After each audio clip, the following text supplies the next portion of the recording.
3:06. La voz, el micrófono para los hombres de negro de la Iglesia, muchos con un bagaje cultural importante, que estudian demonología, que se saben al dedillo el ritual romanum, y quizá lo más inquietante, que en pleno siglo XXI siguen actuando, porque hay personas que están convencidas de que tienen una posesión diabólica. Hemos presentado al Padre Solá, a David Gascón. El turno es de Ceferino Santos, otro exorcista, Diego, en la palestra. Sí, era jesuita, especialista en terapia espiritual, y hasta su jubilación desempeñó su trabajo como profesor en la Universidad Pontificia de Comillas. Acudió en 1983 a Radio Cadena Española, el programa Rumbo a lo Desconocido. Allí se desarrollaba una tertulia sobre posesiones, sobre exorcismos, y Ceferino Santos daba su punto de vista sobre aquellos aspectos que él consideraba fundamentales, sobre la influencia diabólica y los síntomas que podía tener la posesión.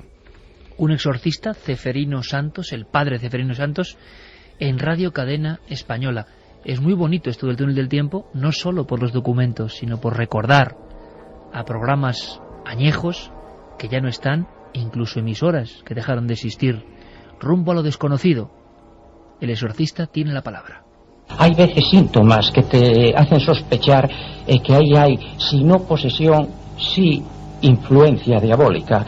Por ejemplo, cuando se han sellado pactos de sangre en el espiritismo con el demonio, se le ha dado dominio sobre la propia persona con un contrato verbal por personas que creían en Satanás. Se ha dedicado a criaturas a veces a Satanás desde el seno de su madre para invocar con un brujo o con una terapia, con un tratamiento mágico, el nacimiento de un varón en una familia que tenía solo hembras, y después ha tenido repercusiones en ese chico totalmente negativas. Un contrato escrito con el maligno, etcétera. Pero estos son solo síntomas de que puede haber una influencia satánica o una posesión.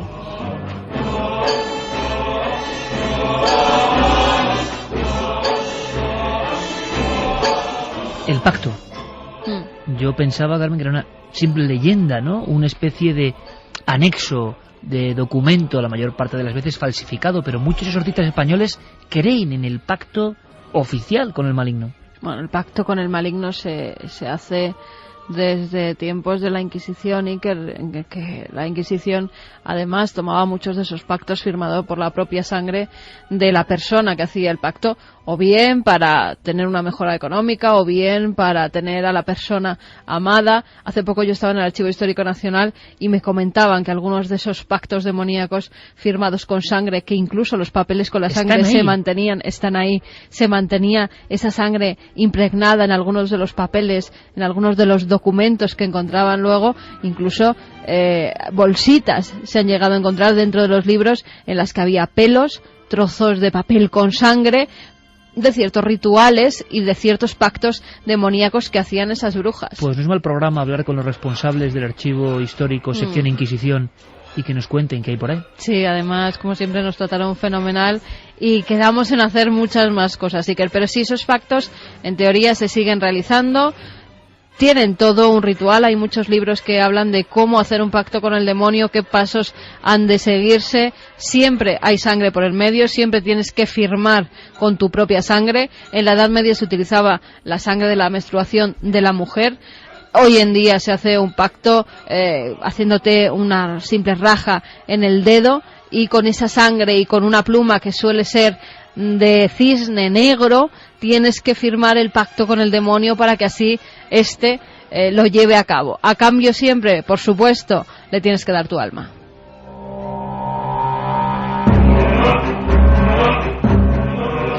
Es muy curioso porque cuando tuvimos cara a cara al padre Gabriel Amort, yo detecté la valentía, por defender sus ideas que pueden parecer arcaicas incluso dentro de la Iglesia, de que el diablo no es la ausencia de algo. El diablo no es un estado del espíritu, sino el diablo como entidad personificada, individual, corruptora, con el miedo que produce cuando lo vemos en los viejos cuadros del arte flamenco, o incluso mucho más atrás, ¿verdad? En los frescos del románico o en las gárgolas. El diablo como ser.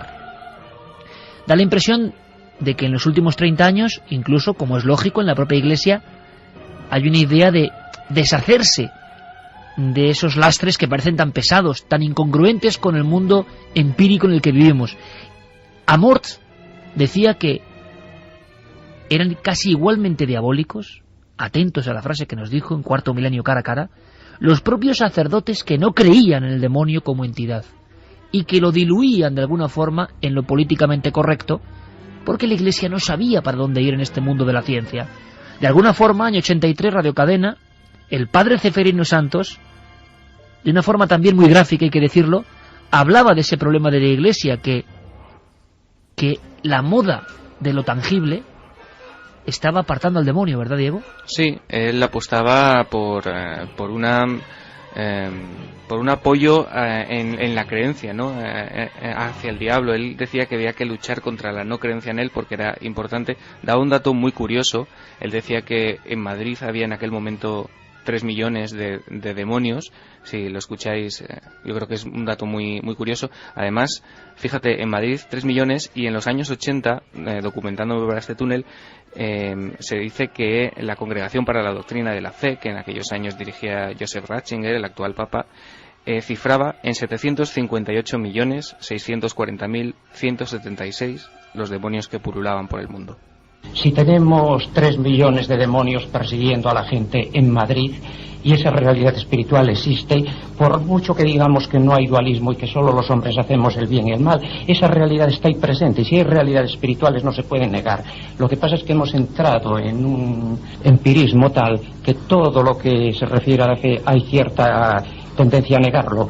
También de eso hay que defender a nuestra humanidad de hoy y hacer una terapia espiritual de defensa del demonio de la increencia, de liberación del demonio de la increencia, encadenando la increencia, y eso también sería un remedio espiritual. Fíjate, Iker, que cuando yo me acerqué al tema de los pactos con el diablo, lo hacía desde una perspectiva absolutamente de no creyente, y si no crees en una cosa tampoco crees en la contraria, en el enemigo. Pues curiosamente una de las mayores sorpresas que me llevé es que los pactos con el diablo funcionan, cosa que para un no creyente fue una revelación bastante importante. Desde la razón, ¿cuál es la teoría? Insisto, desde la razón, desde el ámbito no de la fe, es que hacer un pacto con el diablo es lo que denominan los psicólogos un psicodrama de tal entidad, tan transgresor, en el que se violan una cantidad tan enorme de tabúes, que algo en la mente del que lo hace clic y le pasa a otro nivel. Y cosas que barreras morales, barreras éticas, barreras educacionales, sociales, le impedían hacer, ya te has pasado en algún sitio de su subconsciente esas barreras y le permiten saltárselas. Y entonces esas personas que han pedido por el éxito profesional, por el amor, por el sexo, por el poder, por el dinero, acaban muchas veces consiguiéndolas por el propio convencimiento de que lo van a hacer y la propia falta de barreras morales que se han puesto al cometer ese acto. ¿Y llegaste al epicentro de la información? ¿Llegaste a conocer a gente que había hecho pactos? Sí, llegué a conocer a gente, de ahí me vino el convencimiento. Es decir, llegué a conocer a gente que me llegó a hablar del éxito de sus pactos, lo cual era palpable. Es decir, pues oye, tienes una situación envidiable, tal, vale, te funcionó. Y ya te digo que desde esa perspectiva de enfrentarme al asunto, desde una no religiosidad, fue un impacto y me molesté en buscarle una explicación racional. Pero luego, si son las mismas personas en las que estoy pensando, no acabaron muy bien. Algunas no. Es el peligro que tiene el pacto con el demonio. Siempre se cobra sus víctimas. Sospechaba. Hay una cancioncilla que venía a decir que cuando llegas a los 50 viene un camarero y te da la cuenta. Pues con los pactos con el diablo pasa una cosa así.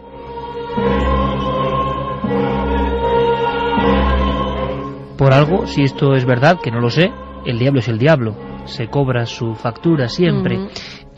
Padre Pilón, que desde luego, Diego, merecería un túnel monográfico,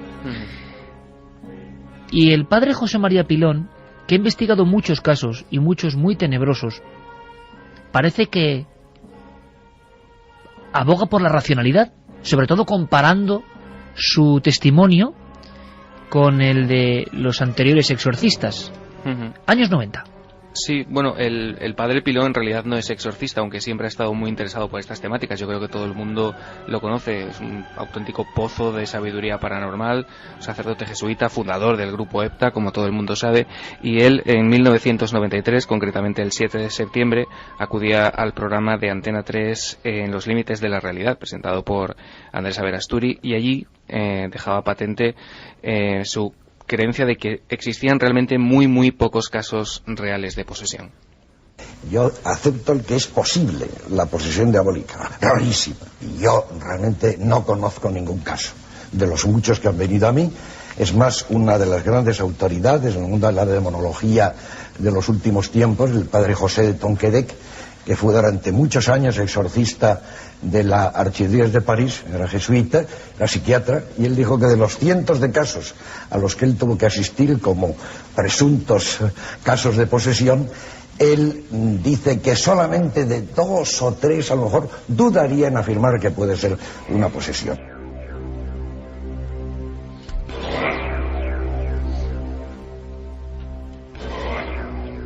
Un pozo de sabiduría, el padre Pilón. Le mandamos un fuerte abrazo a José María Pilón ahora mismo. Y otro para el otro protagonista en la sombra en esta conversación, nuestro amigo Andrés Averasturi. Un abrazo para los dos. Aunque no sea exorcista el padre Pilón, si le llega un caso de presunta posesión demoníaca, como cualquier sacerdote de la Iglesia Católica, él puede rezar, no realizar un exorcismo mayor, pero sí puede rezar para que normalmente esa obsesión demoníaca, con rezos que un sacerdote de la Iglesia Católica haga sobre ti y con el agua bendita, normalmente se pasa. Puede casi, vamos a decirlo así, actuar de oficio, ¿no?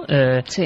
Ante el poseso. Cuando luego se tienen que hacer exorcismos mayores es cuando tienen que recurrir al obispo, y el obispo nombrar a un exorcista para que realice ese ritual. Un túnel para la historia de la radio del misterio. Otro personaje. Y repito, no estamos exponiendo las voces y las experiencias de exorcistas, que son varios, que han pasado ya por el programa. Nicolás López, Diego. Sí, Nicolás López Martínez, que fue el presidente y el decano de la Facultad Teológica del Norte de España, que tiene su sede en Burgos. Hace justo ahora 30 años, en 1981, acudía a La Clave, programa que dedicábamos hace unas semanas, El Túnel, para hablar de Satanás. El tema del programa era Satanás, y él en alguna de sus intervenciones se refería, como vamos a ver, a posesiones científicamente controladas, que es algo muy curioso. ¿Sí? Y bueno, venía a decir que haya cada cual con sus creencias y que quien no crea en esto es su problema. Y sabes una cosa, Diego, que todos los exorcistas, o que han ejercido de exorcistas, todos los interesados en la Iglesia por esta temática en concreto, tan escatológica y tan extraña, tienen una facultad que es curiosa. Tienen un don de la comunicación, o más que don de la comunicación, son muy claros. Es cierto. ¿Verdad? Sí, sí. A la hora de exponer sus cosas, así como en tantas ramas en lo que es la oratoria, mucha gente, bueno, pues al final no se le entiende. Son los exorcistas y adláteres, son de alguna forma absolutamente perfectos en su discurso. Hipnóticos, casi. Exacto, llegan muy hondo, pero por la sencillez. Así que el paso es para el padre Nicolás López. Creo que para un no creyente el problema es suyo, porque ahí están los hechos. Los hechos de posesiones científicamente controladas y que acaban en el momento del exorcismo. A veces los exorcismos son trabajosos y largos, pero en otras ocasiones son fulminantes, y no se trata de leyendas. Clarísimo, año 81, La Clave, y ahora damos un giro. Yo tenía especial interés en el personaje porque recuerdo que, viéndole por la televisión de niño, a mí me impresionó. Sería el exorcista popular. Ojo, no sacerdote. Jordi Mora. Y Jordi Mora, con toda la cautela que hay que poner ahora mismo en las palabras que voy a decir, porque era una persona que se creía con cierto don, y esto es evidentemente muy peligroso, sí tenía algo que a mí me impresionaba, que su verbo, la fuerza de su imagen, pues realmente traspasaba la pantalla. Iban muchas personas a verle, y hubo una oleada en Cataluña de exorcismos populares al margen de la Iglesia. Quiero que escuchemos a Jordi Mora y además lo escuchamos en la emisión de otro programa absolutamente histórico en la radio española. Señor Mora, ¿usted de profesión le puede decir exorcista o no? Bueno, de profesión, no. Ahora, si por exorcista se entiende que una persona, por el Espíritu de Dios y por la fe en Jesucristo, puede sacar del cuerpo de una persona un espíritu inmundo o un espíritu maligno que intenta destruir a esta persona, sea psíquicamente, materialmente, luego sí se me puede llamar exorcista, porque con la ayuda del Señor y de su Santo Espíritu sí puedo sacar un espíritu maligno. ¿Pero lo hace con frecuencia o no? Cada día recibo en mi casa de 15 a 20 a 25 personas. Yo no cobro un duro a nadie. No hay nadie que pueda decirme que yo hago esto por interés, por dinero o por hacerme un nombre. A mí no me importa un nombre, porque delante de Dios el Señor sabe quién soy y Él es el único que me conoce realmente, como a todas las personas.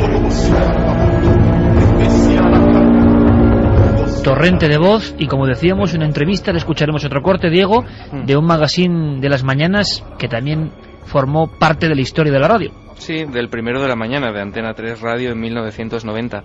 La verdad es que Jordi Mora se le conocía como el exorcista de Sabadell. Allí vivió, allí nació, allí a los 24 años hizo su primer exorcismo y desde entonces, según dijo, hacía entre 8 y 10.000 personas pasaron por sus manos en apenas 8 años. Desde luego, en La Vanguardia, por ejemplo, se le dedicaron páginas casi completas con titulares como "El exorcista Jordi Mora no da abasto en su consultorio de Sabadell". Lo interesante para mí, repito, con un tema que es candente y peligrosísimo, por lo menos es que Jordi Mora no cobraba. Eso porque no, había eso otros, decía. sí, pero parece que nunca cobró un duro, y sin embargo había personas que sí cobraban. No sé, yo no llegué a conocer a Jordi Mora nunca, pero es verdad que quería, como anexo casi, poner su voz, porque me parece una voz que parece al mismo tiempo un puñetazo sonoro. Es que el propio Antonio Herrero, que no era cualquiera, por cierto, Antonio Herrero, a la hora de... pues parecía hasta chantado cuando hablaba Jordi Mora, y es de esas personas que se hacía el silencio, porque arramplaban con todo. Un ejemplo, este documento, Diego, en el que habla de algo interesante, porque en el fondo acababa con la terminología propia de los exorcistas sin ser exorcista de la Iglesia, y hablaba de maestros a los que hemos escuchado, como el Padre Solá. La capacidad, según él, casi paranormal, no por ser religioso, sino casi como un don heredado del discernimiento de espíritus. Primero, una señorita casada, que en un momento dado coge un cuchillo, gritando como una loca se lance sobre sus 2 hijos para asesinarlos con un cuchillo de cocina. Suerte que su marido y otro amigo suyo que estaban en la casa pudieron privar de que los asesinasen. Esta señorita estaba en tratamiento psiquiátrico, esquizofrénica, paranoide, psicópata peligrosa y tenía ausencias. Este es el dictamen del psiquiatra. Cuando esta señorita viene a mi casa y yo automáticamente, cuando me explican esto, miro a la chica y digo, esta chica está posesa. Quizá algún digno sacerdote que me esté escuchando quizá pueda sonreír. Yo le digo que no se sonría. Le voy a decir una cosa, y se lo digo con todos los respetos que me merece el padre Pilón, cosa que he podido hablar 4 palabras con él me conoce personalmente, y el reverendo Padre Solá, el cual estimo profundamente como hombre de Dios, y como hombre que también tiene este don, que el Señor me ha concedido a mí, que tiene el don del discernimiento de espíritus.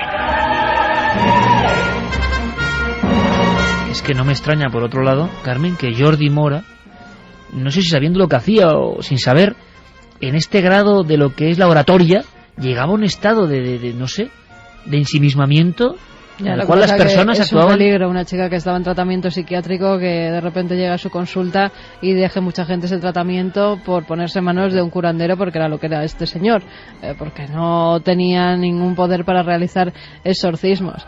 Con lo cual, ¿cuántos de esos casos que él decía que había tratado acabaron bastante mal por no tratarse como se debían tratar en las consultas médicas? Es que esa es la cuestión que estaba yo pensando cuando estaba oyendo las cifras que daba Diego.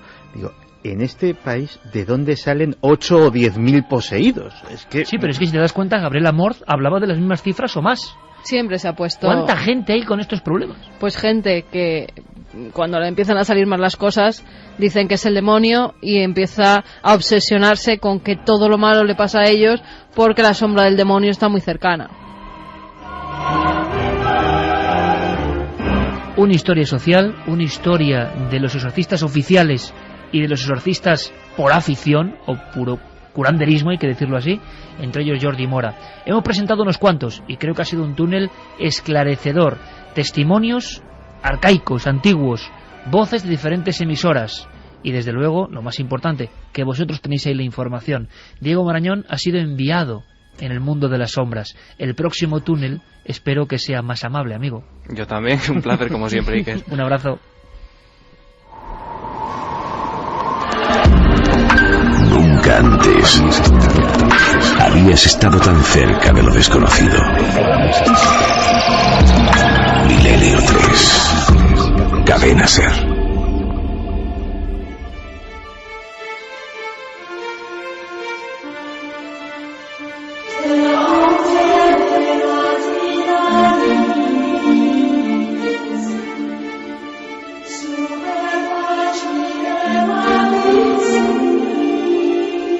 Y 27, nos llega una última hora, evidentemente ha dado la vuelta al mundo, y además ha dado la vuelta al mundo de una forma como siempre extraña. En la presentación de las noticias, esa nueva oleada de informes oficiales de ovnis en el Reino Unido. Qué curioso, ¿verdad? Resulta que cuando los telediarios informativos y demás hablan de la noticia, extraen que, bueno, que las autoridades fueron engañadas porque había 6 platillos volantes que fueron una broma de estudiantes. No se ocupan prácticamente del resto de las 4.000 y pico páginas que han surgido y se quedan con la broma.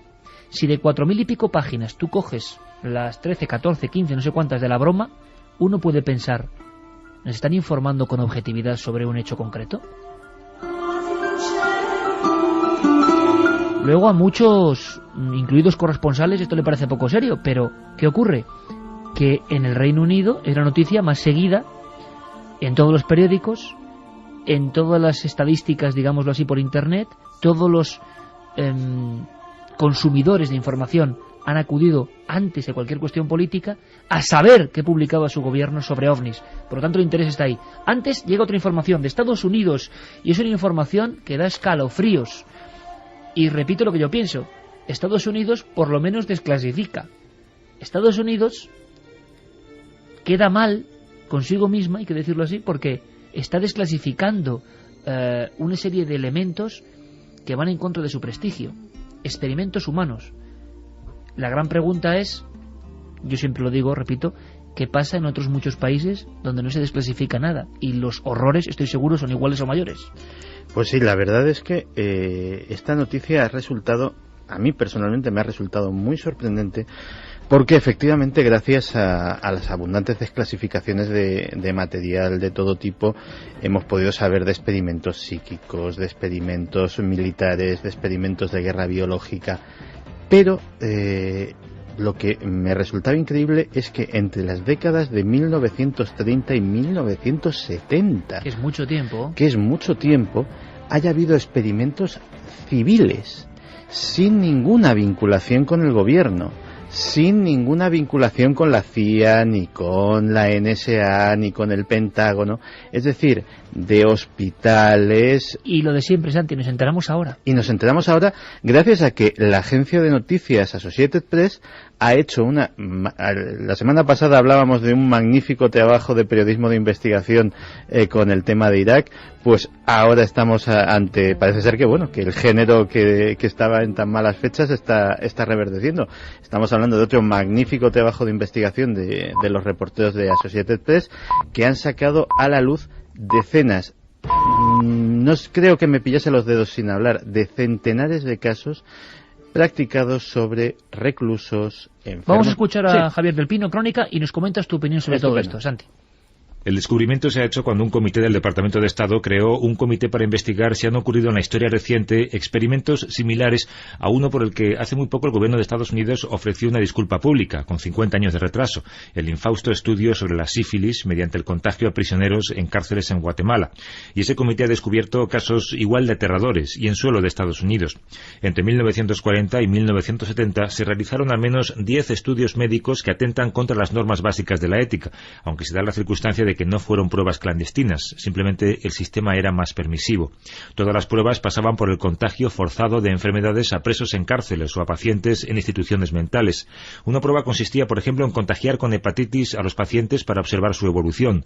En otro caso, se obligó a presos a ingerir excrementos de personas infectadas con virus o a inocularles con la gripe asiática.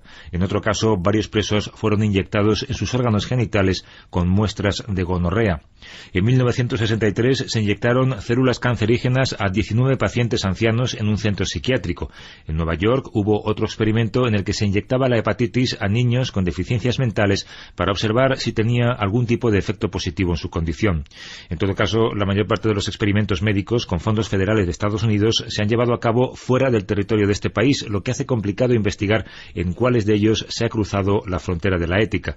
Barack Obama ha creado un comité de bioética para investigar hasta donde sea posible y quiere un informe completo antes de que termine este año.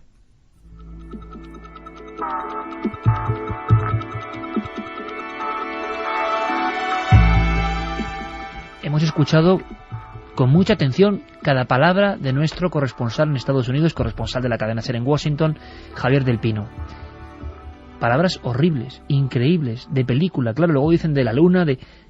Si es que nos ocultan casi todo y estamos viendo esta verdad muestra a muestra. Experimentos con seres humanos, por cierto, no solo presos o deficientes mentales, que hay personas que pueden decir, bueno, es como otra categoría, no estamos muy de acuerdo, pero niños con deficiencia como cobayas humanos.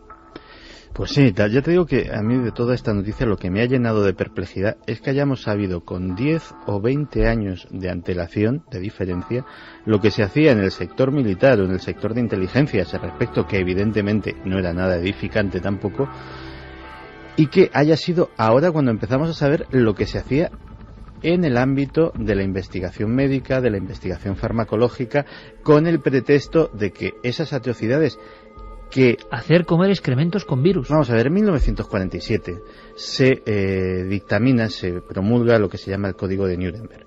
El Código de Nuremberg es un acuerdo al que se llega por pura civilización.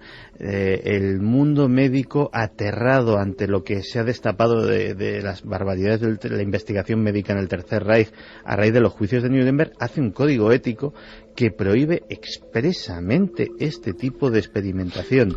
Increíble. Y precisamente el país, o los investigadores del país, muchos de ellos que supongo que estarían ahí el día de la firma del código, que impulsaron la promulgación de este código, sean los que desde 10 años antes a 30 años después han estado haciendo estas cosas, es francamente anómalo y sorprendente. Vamos a ver, antecedentes había habido y aquí hemos visto algunos, desde las operaciones cerebrales forzosas hasta la barbaridad que hicieron en Tuskegee, que fue un estudio sobre la sífilis en el cual a decenas de hombres negros absolutamente no avisados de que estaban siendo cobayas humanos les inyectaron la sífilis para ver cómo evolucionaban y cómo se morían, así, literalmente. Pero es que esto con niños... Pero efectivamente, esos precedentes tenían su aquel, nos horrorizaban a todos. Lo que se está destapando ahora es evidentemente que no hay libros escritos sobre el tema, que nadie ha recopilado esa investigación y le ha dado una forma, que simplemente estamos cogiendo retazos de un sitio de otro y ya nos empezamos a horrorizar. El día que llegue un autor, coja todo eso y nos lo ponga en un volumen y nos dé 20, 40 horas de lectura concentrada, con datos, con días, con cifras, con nombres, pues nos puede llenar de estremecimiento. Yo a veces pienso qué poco arte, ¿no? Qué poca sensibilidad humana, qué poca belleza ha creado el hombre, que la ha creado evidentemente, y nos embelesamos ante ella, ante las muestras de lo más excelso del ser humano. Yo a veces lo pienso. ¿Dónde están las muestras de lo más excelso del ser humano? Bueno, pues en todos los actos de amor, imagino que ocurren y que no se publican, ¿no? Padres que ayuden a sus hijos, al revés, personas que lo dan todo por los demás y que por desgracia no sabemos o no son noticia. Hay amor en el mundo, evidentemente, hay belleza en el mundo, evidentemente, pero cuando uno coge la balanza yo no sé dónde está, porque la crónica de la crueldad humana Mira, me quedo con solo... Es que es atroz, me quedo solo con una línea de la noticia que dice... En 1973, los representantes de la industria farmacéutica admitieron que usaron presos para las pruebas porque eran más económicos que los chimpancés.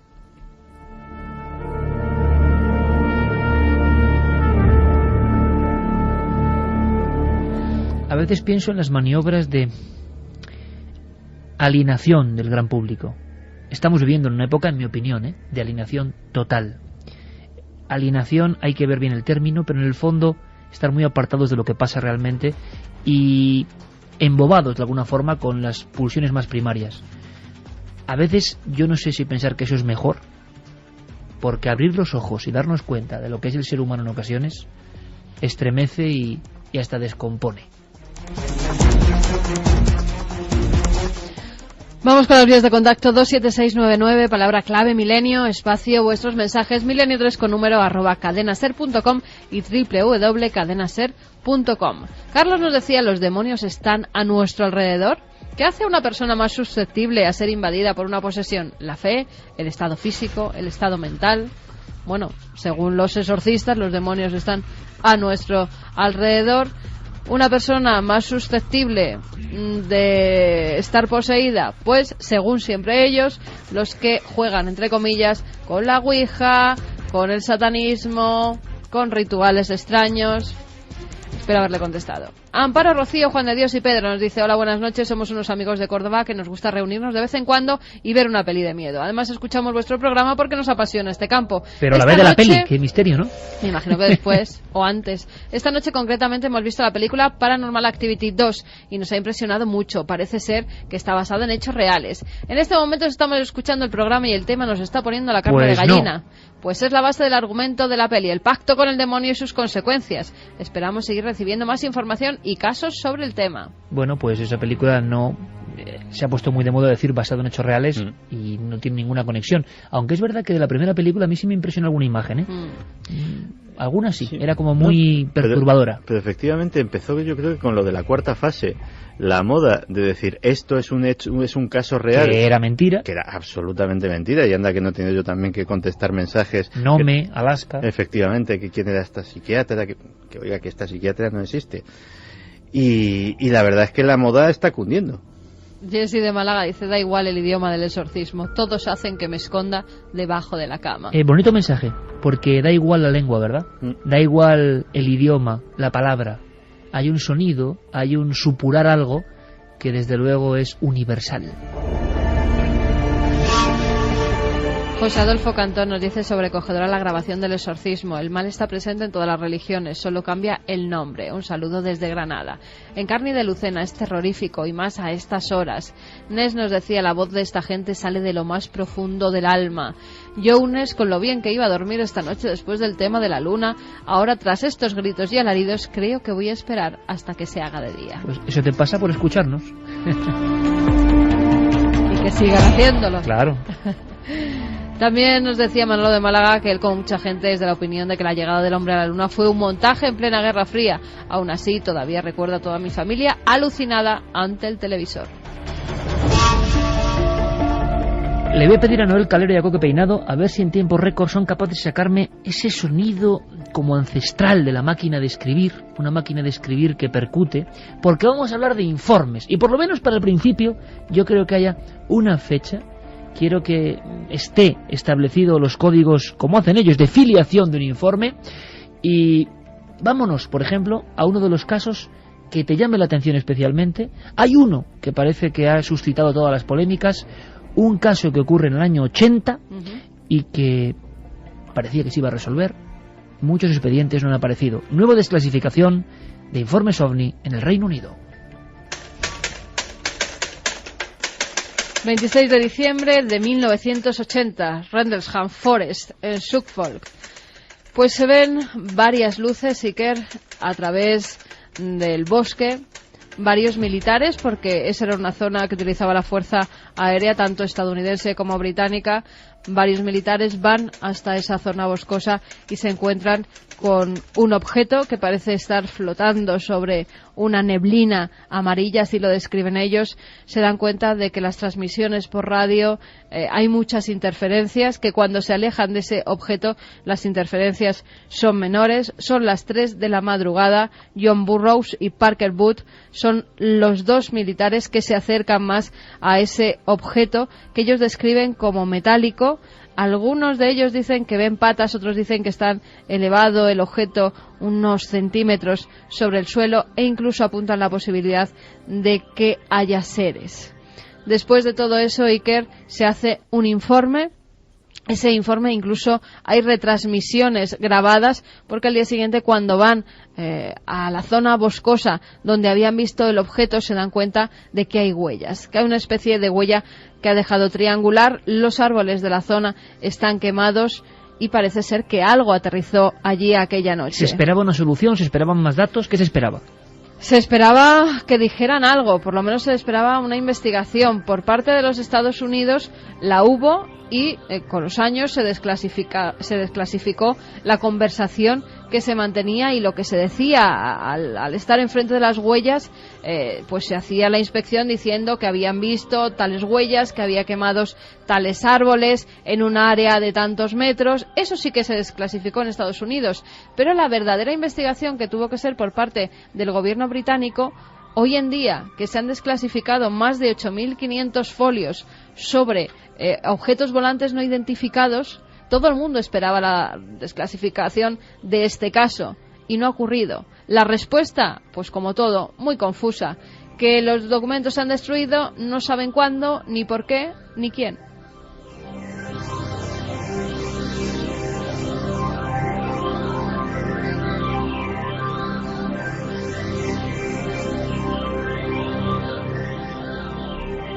Santi, no hay respuesta sobre el caso más famoso en la historia del Reino Unido. El Roswell inglés, como decía, ¿no? No, es posiblemente un caso en impacto similar al de Roswell, aunque no en impacto mediático. Y la verdad es que si era llamativo lo de la noticia anterior, esto sigue siéndolo. Estamos hablando... Hemos tenido semanita, llevamos unas cuantas de conspiraciones, ¿eh? Sí, y estamos hablando además de un caso que sucede en un lugar, el bosque de Redlingham, donde hay no una, hay dos bases importantísimas, la de Woodbridge y la de Ben Waters, de titularidad británica y norteamericana, uno de los ejes de la defensa aérea de la zona norte de la OTAN. Es un lugar donde la seguridad aérea es máxima, donde la investigación tuvo que ser exhaustiva, porque estamos hablando de una aeronave intrusa en un lugar de máxima seguridad para la defensa de Occidente. Santi, ¿te crees lo de que han perdido los documentos? Iba a decirlo muy coloquialmente, pero no.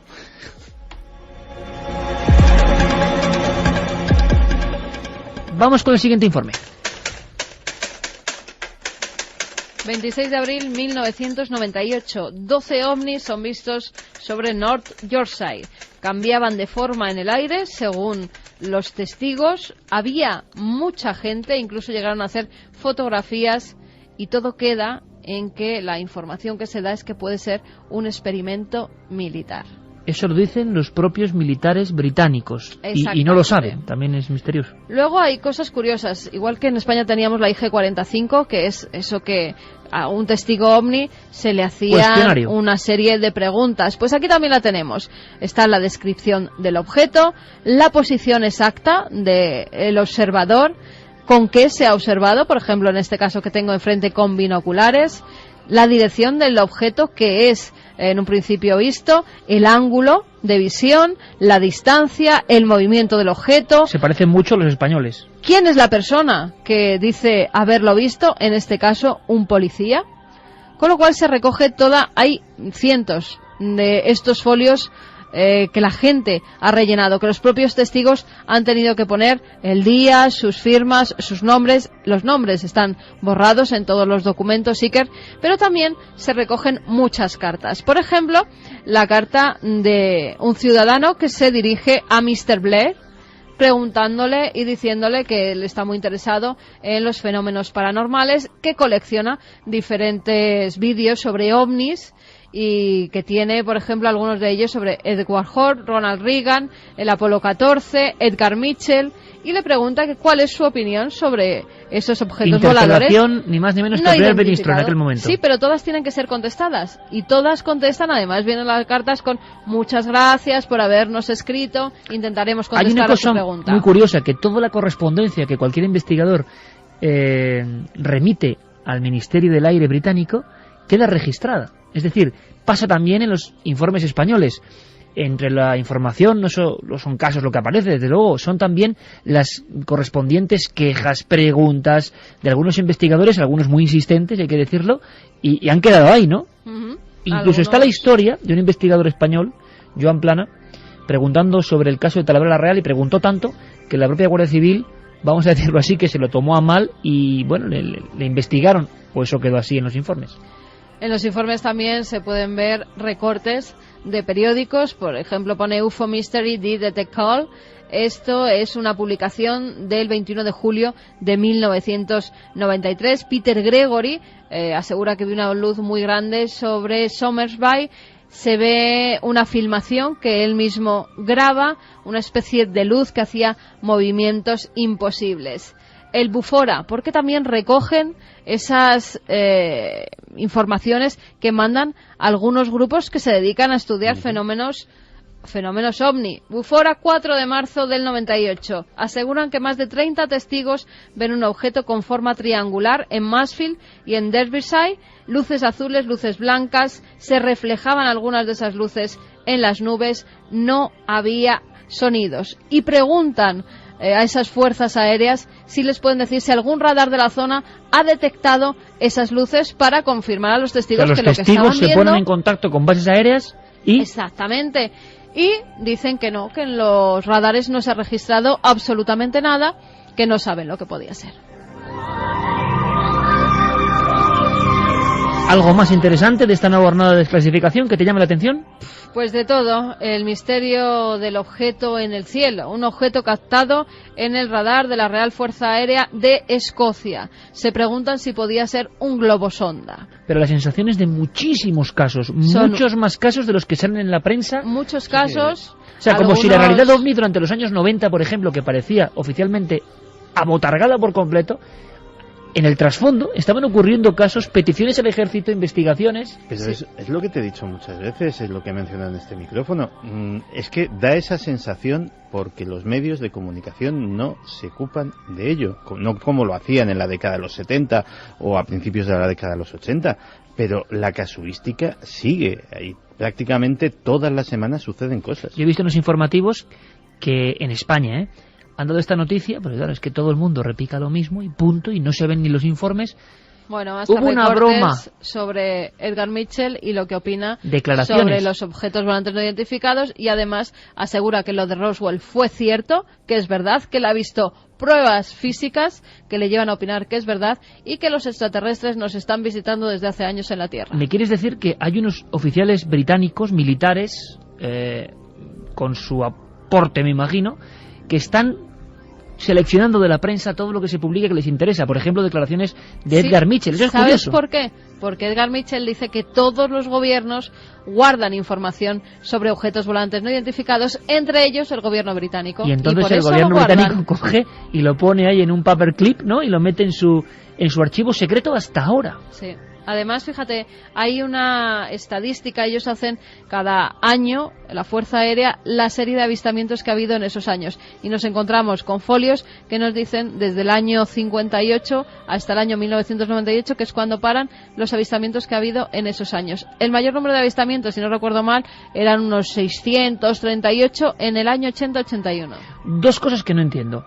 ¿Cómo es posible, por lo tanto, que a nivel oficial la financiación de investigación OVNI, vemos dibujos de testigos, naves con extraños signos, patas, dibujos que han llegado al ejército? Incluso un objeto volante completamente redondo con 4 patas y algo inexplicable. Parece que tiene esas llaves de la vida egipcias alrededor de la este anca objeto. egipcia puesta ahí. Había una noticia muy interesante, Carmen, también entre el taco que tienes ahí de las cosas desclasificadas. Había una noticia sobre un bebé alienígena que además parecía que había crecido más de lo normal, estaba cuidado por una nurse, o sea, en Nuevo México escondido, claro, en una base militar. Es tremendo. que fíjate si llegaban a ser minuciosos, que cogían todo lo que tuviera referencias con ovnis de sitios como el Weekly World News, o sea, que aquí salió como Noticias del Mundo, que era una publicación que yo adoraba cuando era estudiante universitario. Y mezclando todo eso con información real. Sí, Space Alien Baby. Decían un niño venido del espacio, un objeto volante que se estrelló y vivió un alienígena, o sea, cosas alienígena que estaba muy dentro difíciles de creer junto a elementos y las fotografías, que todavía es peor, que se ve a un extraño ser como siendo acunado por una militar. Hombre, nos quedamos con la información seria que existe en todo esto, desde luego. Nos quedamos con los casos de un montón de testigos, de personas que acuden e interpelan al propio ejército. ¿Y por qué? La gran pregunta es por qué los medios, por ejemplo, repito, en España, sacan esta noticia: desclasificación militar en el Reino Unido. Lo sacan todos, eso desde luego, porque luego es la noticia más seguida en los periódicos. Pero no, casos como de broma, maquetas que lanzaron unos estudiantes. ¿Por qué ninguno saca simplemente algunos de los casos que hemos contado aquí? Hay muchos muy interesantes, y la gente que esté interesada en el estudio del fenómeno OVNI tienen un mes para bajarse todos estos documentos que están en PDF, lo pueden guardar en el ordenador, pero simplemente un mes, o sea, lo dejan colgado ahí en la Fuerza Aérea Británica, tienen todos los archivos para bajarse y durante un mes pueden ser consultados. Miles de hojas. 8.500 folios. Y de información. Gran parte de ellos están aquí. Nuestro compañero Guillermo León, que en ikerjiménez.com ya está poniendo todos los elementos para que cada uno pueda observar los informes. Saludamos también toda su labor en Twitter, en Facebook, por supuesto, donde un montón de gente se incorpora cada semana, somos muchos miles ya, bueno, pues intercambiando información con las noticias que Guillermo pone, con las actualidades de todo este equipo. ¿Nosotros qué hacemos? Pues viajar de nuevo hacia la historia, porque tal día como hoy ocurrieron muchas cosas. Efemérides. 1475 nace el pintor y escultor italiano Miguel Ángel Buonarroti, autor de enigmáticas obras como el David, la Piedad o los frescos de la Capilla Sistina. Entre abril de 1535 y octubre de 1541, Miguel Ángel realiza una de sus obras maestras, el Juicio Final de la Capilla Sistina. El fresco es de enormes dimensiones e incluye casi 400 figuras, de las que se han identificado aproximadamente 50. La zona superior de la composición, más de la mitad de la pared, está ocupada por el mundo celestial, presidido por Cristo como juez, en el centro de la escena, inicialmente desnudo y en una postura escorzada, levantando el brazo derecho en señal de impartir justicia y cierto temor a los resucitados. 6 de marzo de 1836, se produce la masacre de la Batalla del Álamo, donde muere el héroe estadounidense David Crockett. Años después, el lugar de la contienda seguiría siendo objeto de avistamientos de fantasmas.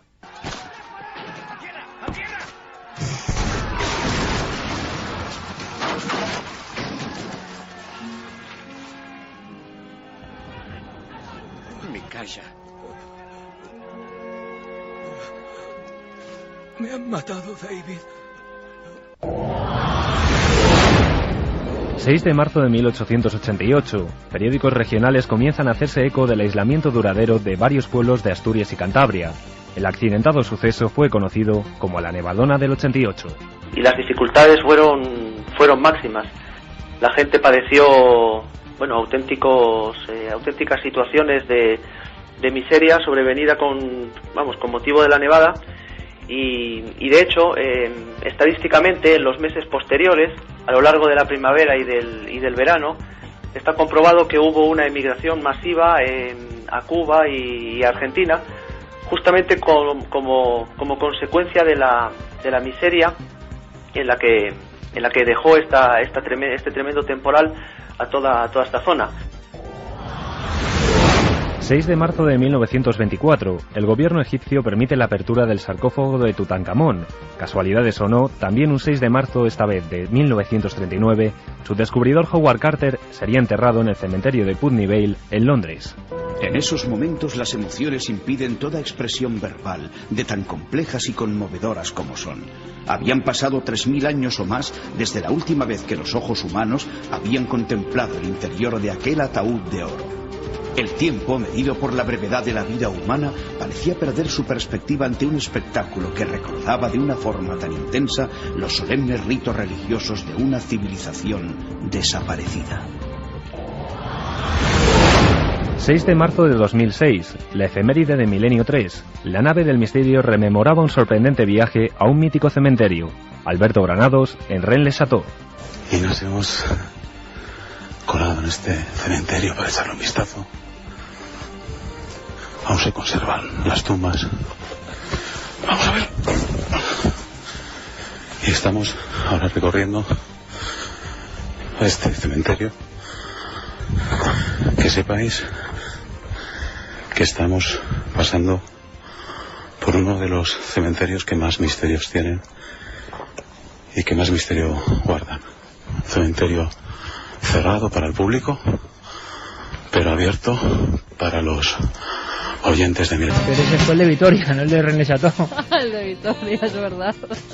Creo que no tuvieran que enterrar al día siguiente. Pues hubo problemas, ¿eh? Sí, hubo problemas. Vaya por Dios.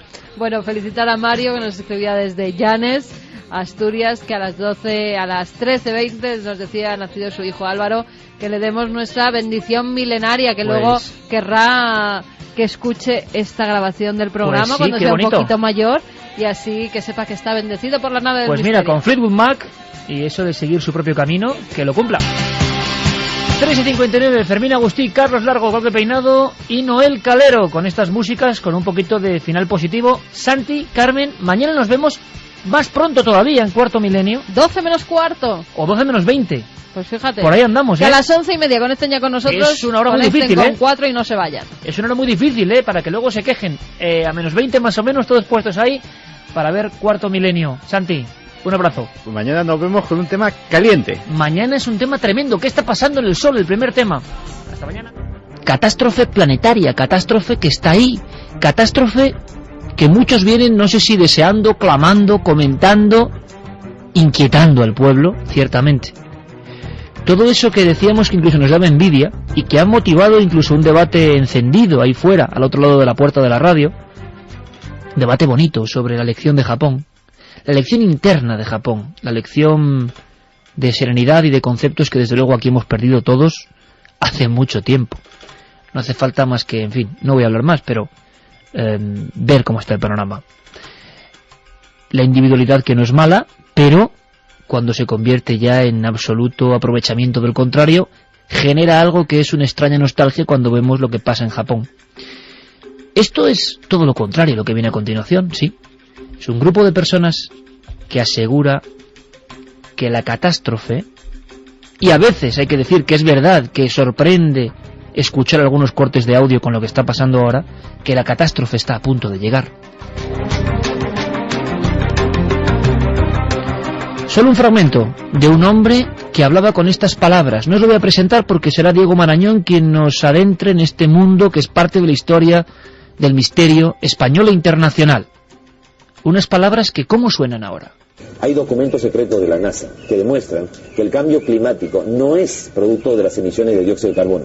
Eso está acelerando el proceso, pero no lo está causando. La causa, también lo habían profetizado los mayas, es una radiación que procede del centro de la galaxia y que cíclicamente, y a cada 13.000 años, cada 26.000 años, y que ha hecho que nuestro Sol entre en convulsión, y que incremente la cantidad de tormentas solares, y toda esa radiación, esa energía está afectando el campo magnético terrestre y está haciendo que nuestro planeta se torne sísmico, volcánico, telúrico y tormentoso. Alternativa 3 era un episodio más, un capítulo de una serie de mucho prestigio en Inglaterra que se llamaba Informe Científico. Medianoche. Que ya las pantallas de televisión están reflejando un punto luminoso. Las psicofonías son grabaciones paranormales en cinta magnetofónica. Los archivos, aproximadamente 3.000 casos de encuentros con los humanoides. Esta noche, mágica, La Cruz del Diablo, de Gustavo Adolfo Becker. Que el metal se está fundiendo y dice que pronto se convertirá en algo así como plástico. Concretamente esta cuchara que tengo en la mano es nueva totalmente. El túnel del tiempo. Don San Vicente de la Barquera. Don Diego Marañón, buenas noches. Y tan buenas con esta luna, ¿qué tal, Iker? Sí, esta luna que nos protege, nos ilumina y que yo creo que es perfecto. Hablamos de lunas habitadas. Para estas personas había lunas habitadas en el sistema solar. ¿De qué estamos hablando, Diego?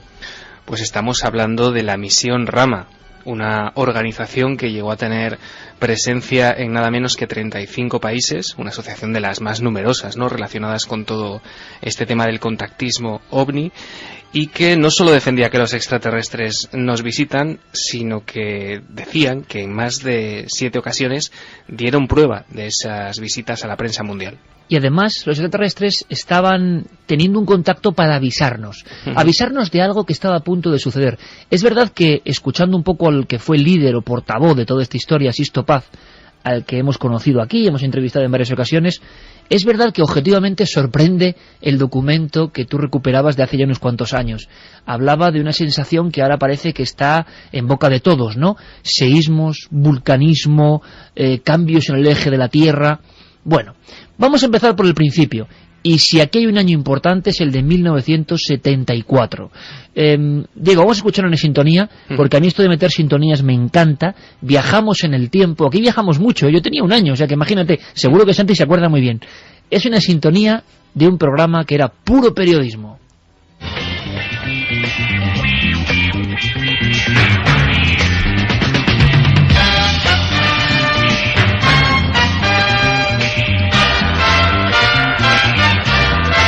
Bueno, nostalgia sonora, Diego, con estos acordes tan setenteros, los mejores reporteros patrios iban por el mundo, y vaya nombres, buscando la noticia, ¿verdad? Sí, señor, estamos hablando del programa Los Reporteros, de 1974, una auténtica escuela de televisión de la que salieron nombres como Miguel de la Cuadra, Salcedo, Javier Basilio, Jesús González Green o el protagonista al que vamos a escuchar hoy, Diego Carcedo. Casi nada. Sí, hemos podido recuperar este programa gracias a los archivos de Moisés Garrido. Este programa se emitió en 1974, es de la primera tanda de emisión, y en él se nos cuenta cómo Diego Carcedo se desplaza hasta Perú y allí entrevista no solo a los miembros, a los primeros miembros del grupo Rama, sino al fundador, a la pieza clave, que no era Sixto Paz en un principio, sino su padre, Carlos Paz. Carlos Paz, yo tuve la oportunidad de entrevistar a Carlos Paz poco antes de morir, en una vieja casa, calle Junín, paredes húmedas, fotos de ovnis puestas con chinchetas, y además acababa de ocurrir un seísmo, y el hombre mantenía su creencia absoluta en que los extraterrestres habían conectado.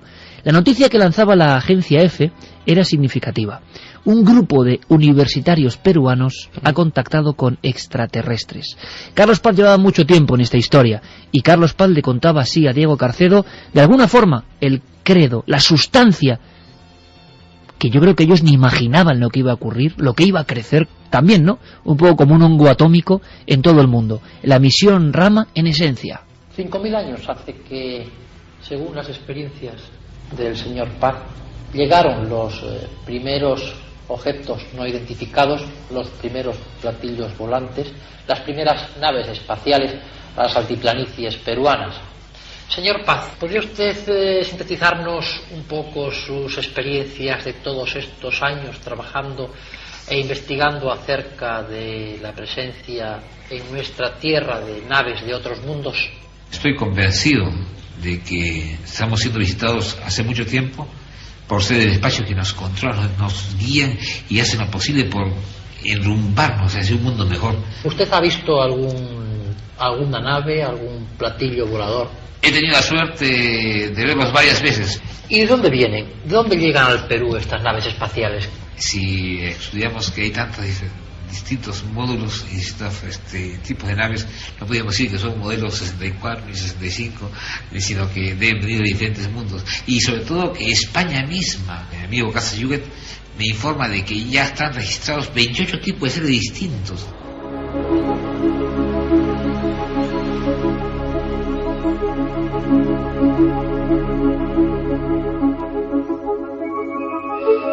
voces de la historia, Carcedo y Carlos Paz. ¿Cómo entenderlo?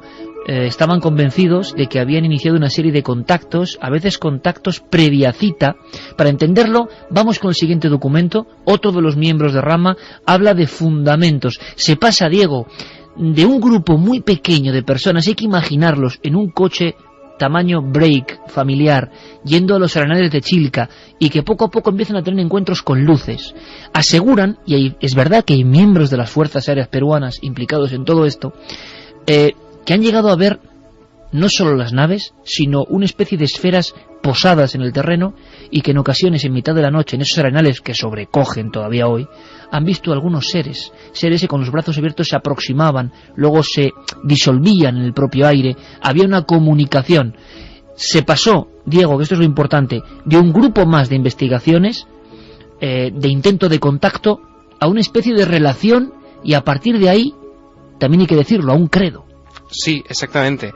En 1974, que es el año donde estamos, este IPRI, Instituto Peruano de Relaciones Interplanetarias, no era más que un grupo local, ¿no?, que solamente daba que hablar un poco en aquel país, y era uno de tantos grupos que afirmaban estar en contacto con extraterrestres. La misión Rama se expandió de tal manera que, bueno, alcanzó un desarrollo extraordinario, y como base de aquel desarrollo, como base de aquel grupo, tenemos una suerte de, como decías tú, fundamentos o casi estatutos, que también en 1974 uno de los miembros del grupo explicaba a Diego Carcedo. El grupo Rama tiene primero una antigüedad de más de un año. Nació justamente de un contacto con seres extraterrestres, y su función es primordialmente tratar de que todas las personas, en base a experiencias, contactos que puedan lograr con estos seres, aprender en base a la experiencia ya vivida por esta raza, a poder realmente saber llevar mejor nuestra civilización, nuestra raza, ser humano, a un camino realmente de mucho mayor armonía, de mayor tranquilidad, de mayor paz, en el sentido de que nuestra raza actualmente vive un estado de decadencia de tipo psicológico, de tipo anímico, de tipo moral, de tipo espiritual, de tipo que podríamos decir pues negativo para un buen desarrollo a través del tiempo.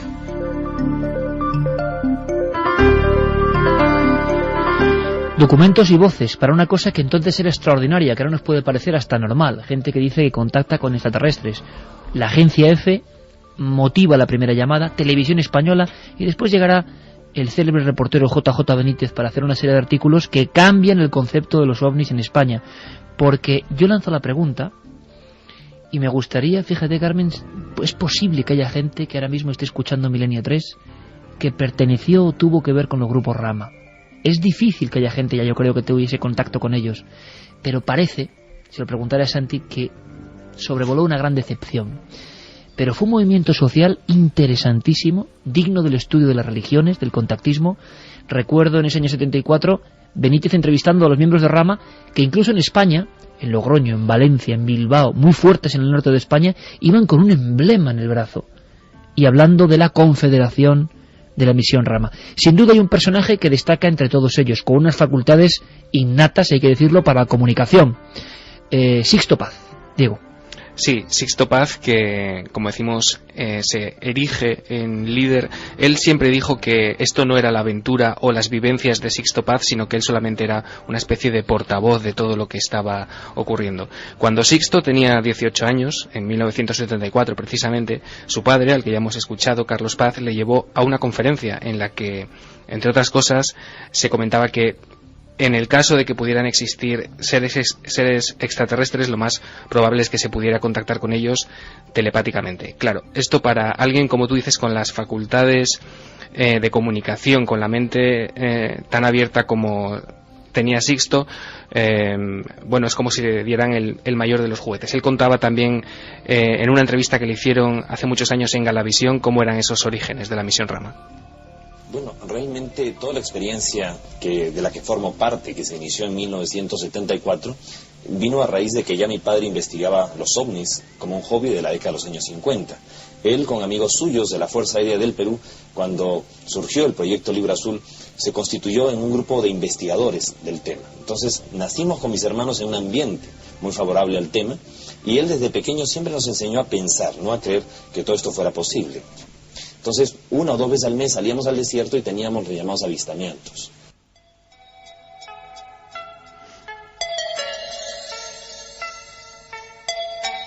Y llamados avistamientos que se prolongaron en el tiempo, que fueron cada vez más fuertes, hasta el punto de que este Sisto Paz aseguró haber entrado dentro de una de esas naves. Una especie de semicírculo de cristal que se abría como una especie de ser vivo en mitad del desierto arenal de Chilca. Y Sisto Paz llegó a penetrar dentro de esa sustancia, siempre según su testimonio, ojo, y parece que tuvo un viaje. Llamaron a estos objetos Shendras. Hablar de Shendras, del extraterrestre Oxalc o de Antar Serán, se convirtió en aquella España de mediados de los 70 en algo casi lógico, casi como una nueva religión que sustituía a esa otra religión férrea que había desencantado a muchos. Lo que no esperaban iba a ser el propio desencanto con la misión Rama. ¿Qué hay de verdad? ¿Qué hubo de verdad? Es cierto que lo que contaban parece que está pasando ahora, pero para eso no hace falta estar contactado con extraterrestres, ¿o sí? JJ Benítez fue protagonista indudable en esta historia, un encuentro que le cambió en la vida. Yo no puedo evitar recordar ese libro, SOS a la Humanidad, un libro que fue rechazado por la editorial Plaza y Janés, y le compraron, digámoslo así, otro libro que traía de Perú, que era Existió otra humanidad, sobre las piedras de Ica. SOS a la Humanidad se convirtió después en un auténtico bombazo. Vendió alrededor de 700.000 ejemplares y era un libro que hablaba de la experiencia de un periodista en el Perú. Benítez habló de como si un caballo con una inmensa coz hubiera golpeado mi pecho. Se había encontrado en Chilca con las naves de estos seres. Lo importante, Diego, es que había sido un contacto previa cita. Sí, Benítez acudió a Perú a raíz del telex de la agencia EFE firmado por Enrique Valls. El director de la Gaceta del Norte le envió como corresponsal y Benítez permaneció 2 semanas en aquel país escribiendo 12 reportajes publicados bajo el título de No estamos solos y que después, como tú dices, aparecerían en forma de libro en OVNIs, SOS a la Humanidad. En ellos narraba las experiencias del grupo peruano, entre otras cosas, un avistamiento del que él también fue testigo. Este corte creo que es una grabación incluso de nuestra, de Milenio 3, ¿no? Sí, ¿Digo? Se emitió el 2 de octubre del 2004 esto. Vamos a escuchar cómo Benítez nos contaba, como sabe contarlo Benítez, sinceramente. Es una grabación que creo que yo se la hago incluso en su casa. Son trozos de la historia de Misión Rama y Benítez a su forma. El sonido no es el mejor, ha pasado mucho tiempo, demasiado, por los cabezales de esa grabadora, y sin embargo tiene su fuerza, ¿verdad? Un periodista español, previa cita con esta gente, contacta con los extraterrestres, entre comillas, le citan en Chilca ese 10 de septiembre del 74 y pasa esto. Y nos pilló de espaldas a ese grupo. Entonces recuerdo que oí gritos, nos dimos la vuelta, calcula 3 segundos, entre que oyes los gritos y te das la vuelta y miras en dirección a donde oyes los gritos, vimos una luz enorme, blanca pero impresionante, y en silencio. Yo recuerdo que lo primero que hice fue bajar los ojos al suelo, cerrarlos y dije, me están engañando. Los volví a abrir y ahí estaba aquello, empezó a moverse. Bueno, la gente empezó a gritar para arriba y para abajo. Y luego apareció un segundo objeto más pequeñito y empezó a hacer como giros sin orden alrededor del primero. Y estuvo un ratito, o sea, yo calculé, aunque ahí calculas mal el tiempo, pero alrededor de 5 o 7 minutos, que es bastante tiempo. Y al cabo del rato se metieron dentro de las nubes, del colchón de nubes, y yo vi cómo se iba difuminando la luminosidad. Bueno, antes de esto lanzó un haz de luz hacia el suelo, y en ese momento yo no me di cuenta, luego sí, de que era un haz de luz blanca, pero se quedó a medio camino, como si tú lo cortas con una navaja, y no toca el suelo. Es decir, yo había visto algo y yo lo sigo refrendando. Es decir, yo vi algo que no tiene explicación. La experiencia le marcó a Benítez tremendamente, tanto como para dedicarse a investigar los ovnis e incluso abandonar el periodismo activo, siendo director de la Hoja del Lunes en cierto momento, para lanzarse a las carreteras. Pero lo que poca gente sabe es que hubo una gran polémica. Carmen Santi, esto os va a gustar porque esto es un archivo histórico que recupera Javier Sierra de los propios archivos de Rivera. Luis del Olmo, programa Protagonistas, año 74, el eco es tremendo en España, y entrevista a Antonio Rivera. Parece ser que, bueno, las disputas entre Antonio Rivera y Benítez, dos grandes popes de la ufología, venían de mucho antes del afer Caballo de Troya. Año 74, protagonista, repito, luego escucharemos a Luis del Olmo metido en el ajo, y Rivera, ¿qué decía? Pues que todo esto que llegaba del Perú, como que no se lo creía, y lo contaba de una forma muy gráfica. Como prueba, es decir, física de la veracidad de estos asertos, proporcionaron no solamente a Benítez, sino supongo a todos los periodistas que lo visitaron, una cantidad impresionante de documentación gráfica, es decir, fotografías de ovnis, de naves. Por desgracia, yo tengo una memoria fotográfica fabulosa, posee un archivo recopilado en 20 años de estudio, y he ido identificando una tras otra todas estas fotos. Es decir, son fotos que tienen otras procedencias. Fotos que han sido hechas aquí por otras personas en Estados Unidos, en Australia, en años como 1954, 58, e incluso hay mezcladas con ellas pues una fotografía de una película de la Paramount Pictures, Emboscada a Mad Helm, una película producida por Irving Allen. Claro, esto pues a mí me parece poco serio y, en mi modesta opinión, invalida las afirmaciones de estos señores, puesto que si como prueba de lo que están afirmando tienen que presentar una serie de fotografías amañadas o de procedencias dudosas, pues claro, todo se derrumba. Todo se derrumba, decía el gran maestro o maestre de la ufología española, Rivera, que recibía toda esta expectación como con mala gana, ¿no? Decía, no son pruebas concluyentes y no nos lo creemos de alguna manera. Y de repente Benítez inicia una especie de batalla que yo creo que siempre a partir de este instante, y esto me lo decía Javier Sierra emocionado, generará una especie de división ya como eterna, ¿no? El mundo de los periodistas y el mundo, entre comillas, de los investigadores, cuando yo creo que todo está bastante mezclado. Pero bueno, ahí Benítez defenderá a capa y espada la profesión del periodista, y lo hará de una forma muy dura. Ya veréis, mandando una carta que lee en antena al empezar Protagonistas el propio Luis del Olmo. O sea, la polémica de los extraterrestres del Perú, que mandaban mensajes de que la civilización iba a acabar y que solo haciéndoles caso íbamos a ser salvados de este catástrofe o cataclismo nuclear que se avecinaba. Todo esto llega a las antenas de los principales locutores de radio en España. Por favor, escuchar, porque esto es una joya, escuchad esta locución. Luis del Olmo lee la carta de Benítez contra Rivera. Hemos recibido en este sentido la siguiente carta de Juan José Benítez, puntualizando algunas afirmaciones de don Antonio Rivera. Dice: Juan José, me he propuesto escribirte Luis un sinfín de veces, pero siempre se me ha ido de las manos. De corazón, gracias. Pero esta mañana, al escuchar a mi buen amigo don Antonio Rivera sobre los ovnis, me he visto obligado a añadir un motivo más a esta carta. No tengo intención, Dios me libre, de discutir sobre la autenticidad de unas fotografías que sirvieron en su mayoría, si Rivera lee más despacio nuestros reportajes en la Gaceta del Norte, para ilustrar lo que los miembros de IPRI nos contaron. El asunto nos llevaría horas, pero sí me he sentido dolido, y en especial como profesional del periodismo, ante esas afirmaciones de don Antonio Rivera sobre las luces que asegura yo vi entre las nubes. Me dio la sensación, y que me disculpe Rivera si estoy equivocado, de que se dudaba de lo que yo había narrado. Por eso, amigo Luis, te agradecería expusieras, y de forma igualmente pública, mi extrañeza ante las palabras de un ufólogo que admite decenas de testimonios de testigos de avistamientos o aterrizajes de ovnis, ninguno de los cuales, y me refiero a los testigos, son periodistas. Comprendo y admito, continúa Benítez, que cada cual piense lo que le parezca oportuno sobre el tema ovnis. Sin embargo, no estoy dispuesto, al menos como profesional del periodismo, a que alguien que no es periodista ponga en tela de juicio un hecho del que ha sido testigo directo. Perdónenme las malas molestias, muy agradecido por todo. Y firma Juan José Benítez. Por supuesto que Protagonistas no entra ni sale en la polémica, simplemente expone. JJ Benítez, como periodista, diciendo que los ufólogos estaban siendo demasiado críticos con él, con su experiencia. se proyecta el asunto de Rama, 600 grupos, un montón de gente haciendo ouija, haciendo escritura automática, llegando a sitios y montes para contactar con los supuestos habitantes del cosmos, y mientras tanto, en Perú, en diferentes sitios, se convoca a la prensa para que no quepan dudas. La prensa iba a asistir, son ya los años 80, a un encuentro previa cita, Diego. Sí, esto ocurría el 21 de febrero de 1989.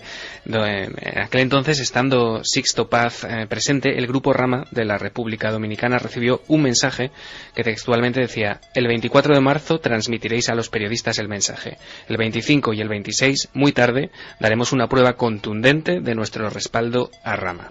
Al parecer ocurrió, Iker, algún tipo de fenómeno luminoso del que fueron testigo un grupo de periodistas, entre ellos el corresponsal del canal 23 de Univisión, José Gray, que lo contaba así. En el transcurso de la tarde continúan los ejercicios y prácticas. Sin embargo, la atención está centrada en el advenimiento de la noche. Según el mensaje recibido, esta noche, muy tarde, estos supuestos seres extraterrestres nos ofrecerían el avistamiento de una de sus naves espaciales. La espera sí rinde frutos. Nosotros vimos y un fotógrafo profesional captó esta luz que se desplazaba por sobre los cerros y que al día siguiente estaba en primera plana de un diario local. Lo noté bien cuando ya termina de llegar al extremo del cerro y se eleva. Este periodista argentino lo vio también. Avanza, desaparece y luego va descendiendo y después desaparece. Nuestro camarógrafo registró también un sinfín de testigos que afirmaban en mitad del desierto haber observado las naves de otros mundos. Y lo que vamos a escuchar ahora es como la tercera etapa de la misión Rama, o de esta historia extraña de extraterrestres hoy, ángeles ayer, de alguna forma, con una sintonía. Y mira, voy a hacer el juego con Santi y con Carmen y con todos vosotros. A ver qué sintonía es esta.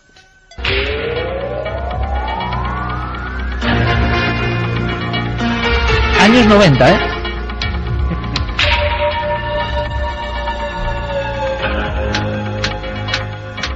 ¿No adivináis? Yo creo saberlo. A ver. ¿Puede ser La Máquina de la Verdad? La Máquina de la Verdad. Carmen, ¿no te acordabas de La Máquina de la Verdad? No. Año 94, pero te acuerdas del programa, claro. Sí, claro, y de Julián Lago. Ahí ocurre... Y después de la publicidad. Bueno, los famosos por supuesto. que iban allí y que los ponían verdes, un grupo de periodistas que preguntaban. Es que Sixto Paz fue a La Máquina de la Verdad. Y se montó un follón sin precedentes, Diego. Él contó su historia, que había viajado incluso en esa experiencia ovni hasta Ganímedes, había observado lo que era el mundo de los extraterrestres, sus contactos, sus mensajes, delante de un elenco de personajes, ¿no? Sí, ocurrió el 31 de marzo de 1994. Aquel día Sixto Paz asistía como invitado o contratado, como queráis llamarlo, a La Máquina de la Verdad. Las cifras de lo que cobró bailan, hay fuentes que hablan de 2 millones hasta 4, no está muy claro. No está mal. Sí, y accedió a conectarse, bueno, al polígrafo, que bajo la atenta mirada de Julián Lago manipulaba y toqueteaba el profesor Gell, el famoso profesor Gell. Acabas de rescatar a alguien fundamental en la historia de los 90 en España. Sí. ¿Qué ocurrió? Vamos a escucharlo, porque aquí hay cortes que de verdad merecen la pena. Un contactado, por vez primera y única en la historia, yo creo, se somete al polígrafo.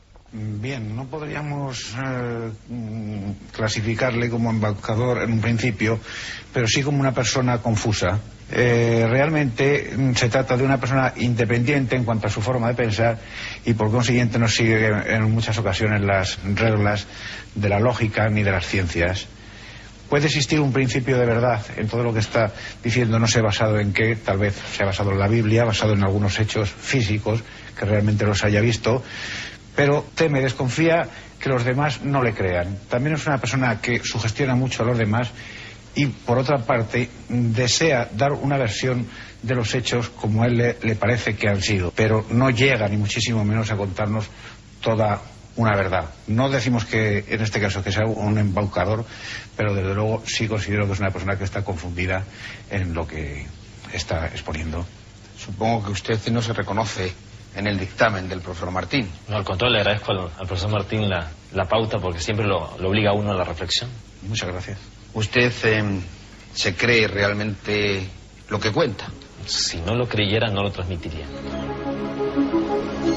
Momento durísimo para Sixto Paz, que ha contado toda la historia que ya conocemos, esas conexiones con extraterrestres, esos viajes, esos mensajes.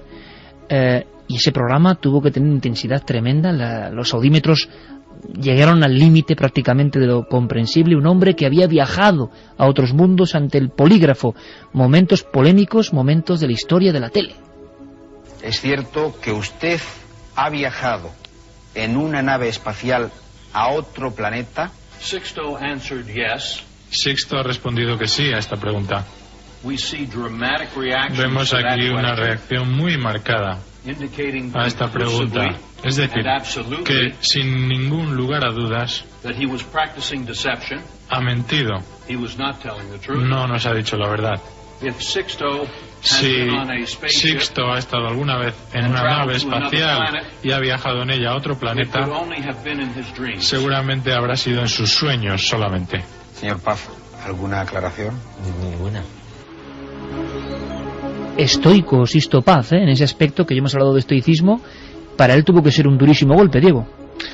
No tanto, porque él mantuvo que bueno, cada vez que se le achacaba, ¿no?, este episodio de La máquina de la verdad, él siempre salía con que era la única pregunta a la que la máquina había podido poner un pero, porque en todas las demás digamos situaciones o cuestiones peliagudas a las que que le plantearon, referente a consumo de drogas, a colaboración con servicios de espionaje, a que se hubiese inventado todo esto con fines lucrativos, la máquina le dio la razón.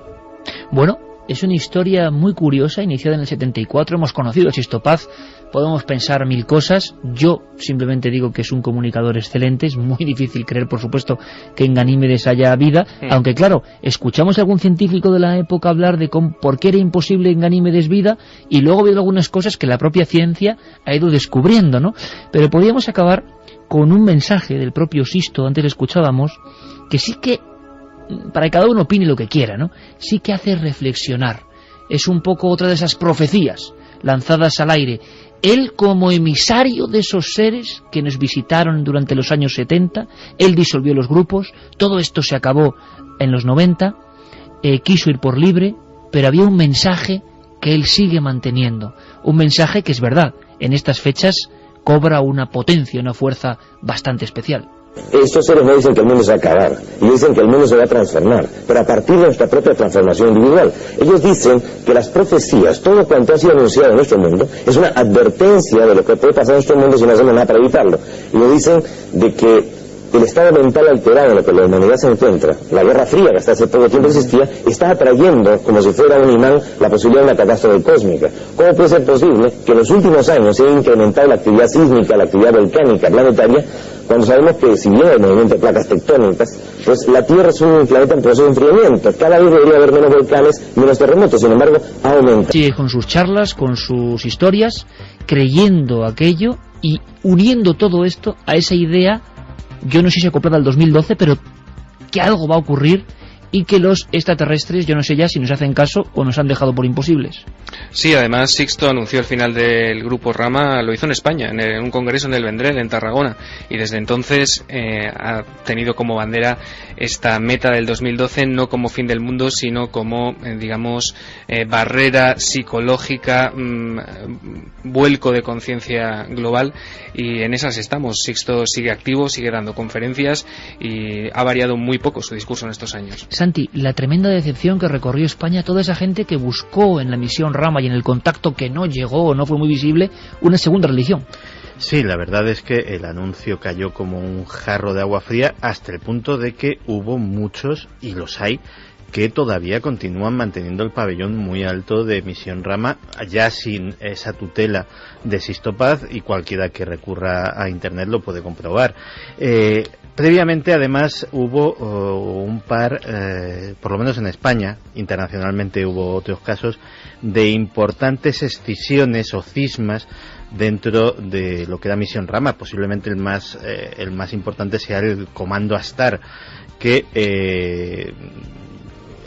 se escinde, se erigen como los auténticos portavoces del comandante Astar Serán, que era el enviado desde Ganímedes de la flota que nos iba a sacar o que iba a sacar a los elegidos de esa catástrofe, y que su líder, Juan Ester, llegó a declarar que Sisto Paz no es que fuera un farsante, que lo era, es que no era Sisto Paz, sino que el verdadero Sisto Paz se había suicidado años antes, y que lo que estábamos contemplando era un clon, era una especie de replicante destinado a confundir a la gente, ¿no? O sea, me extrañaba a mí que en Misión Rama no tuviese Santi unas en la manga para darle ese toque de conspiración bizarra, ¿no? ¿Hay gente que recuerda la historia de Misión Rama, que estuvo con ellos? Alguno, pero muy pocos. Fíjate, nos dicen, mi marido en el año 74 hasta el 79 acudía a conferencias, reuniones en salas de teatro, foros y etcétera. Mis hijos nacieron en esos 2 años mencionados.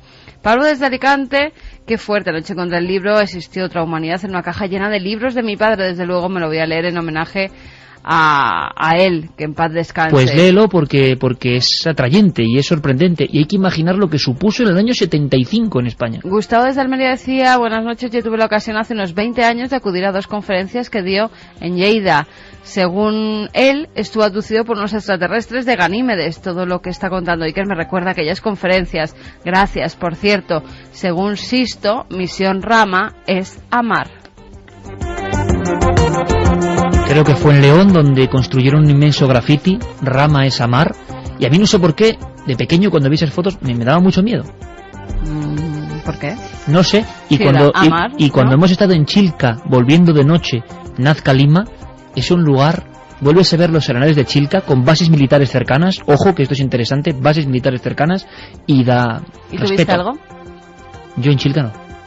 No, si íbamos juntos, era a la vuelta de Nazca cuando Lima. hiciste la entrevista al padre de Sisto Paz, ¿no te yo llevaron vi nada. a ver? Yo no vi nada. Nada.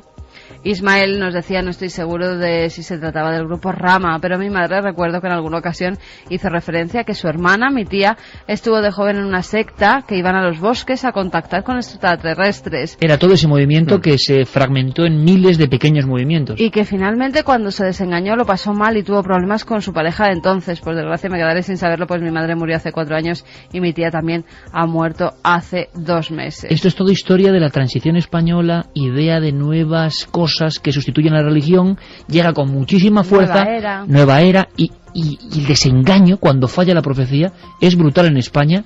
Y hicimos en su día un recuerdo de lo que era Rama. Ahora, con fragmentos del túnel del tiempo, hemos puesto tanto, casi voy a decir, un cuarto de siglo, sí, casi un cuarto de siglo después, un poco el asunto sobre la palestra, porque yo sé que esto ahora puede tener nuevas vías.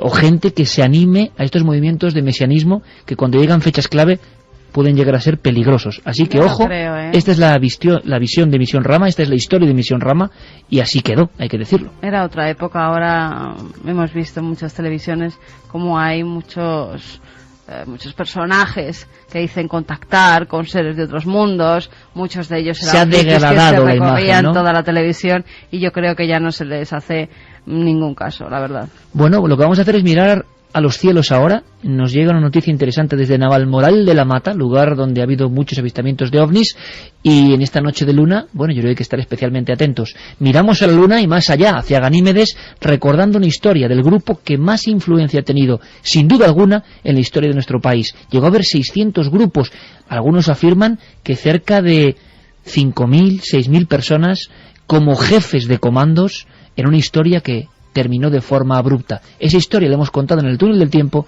con fragmentos de sonidos, fragmentos de la memoria del misterio. Diego Marañón, hasta la próxima. Un placer.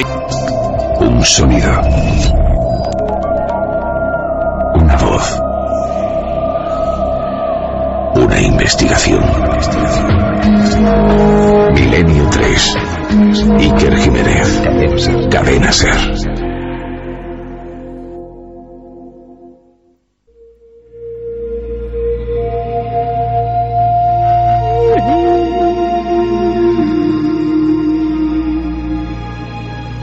y 46 minutos. Noticia curiosa. La tienes en la pantalla ahora mismo y hilamos con España. Perú, España, hilados por el misterio. Pues sí, porque decían las noticias, halo lunar en el cielo limeño de anoche, y esto es una noticia del 19 de marzo. Al parecer, un halo lunar apareció en el cielo de Lima alrededor de las 11 de la noche, cuando la luna, decían, se encuentra estos días en su fase de luna llena. Este fenómeno se produce cuando en el cielo hay cristales de hielo a unos 8 kilómetros de altura o más.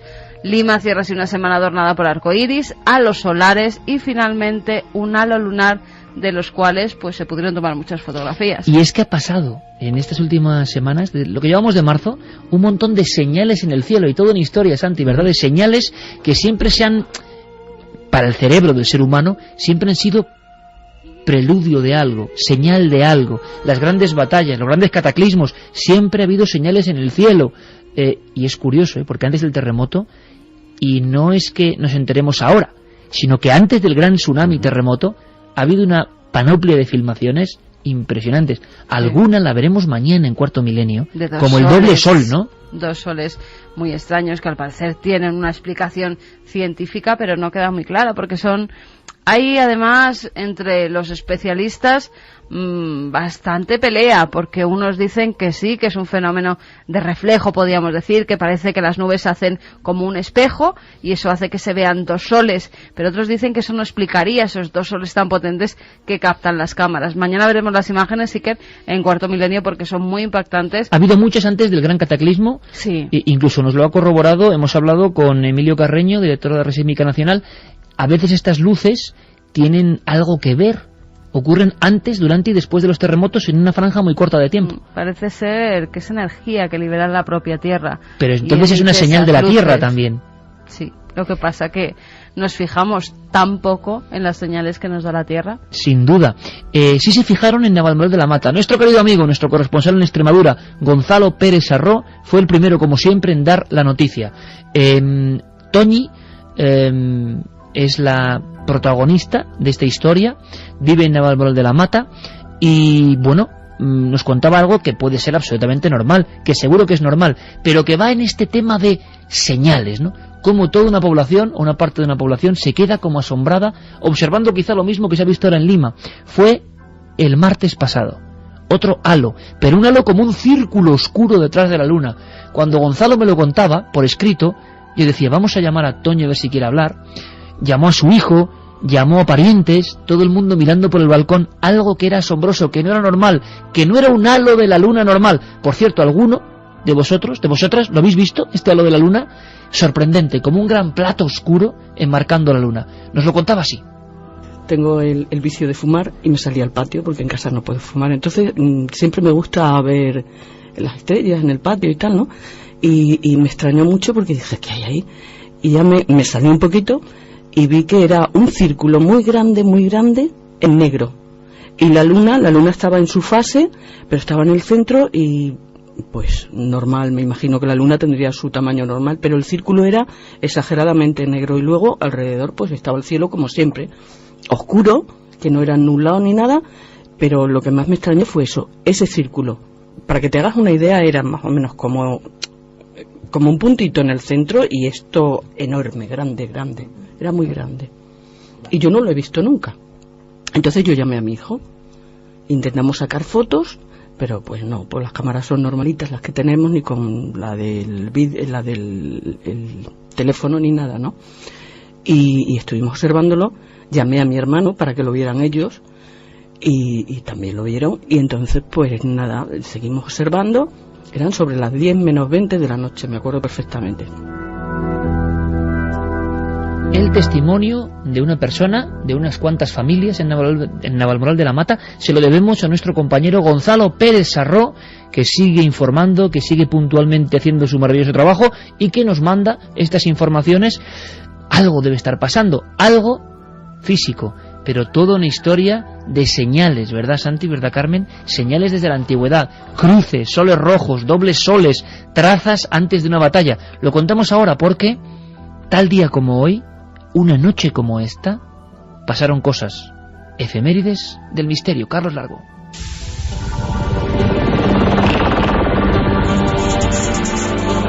...20 de marzo de 1727... muere el físico inventor Isaac Newton, conocido descubridor de la denominada Ley de Gravitación Universal. Unos meses después, Newton les envió un pequeño manuscrito titulado Sobre el movimiento rotativo de los cuerpos.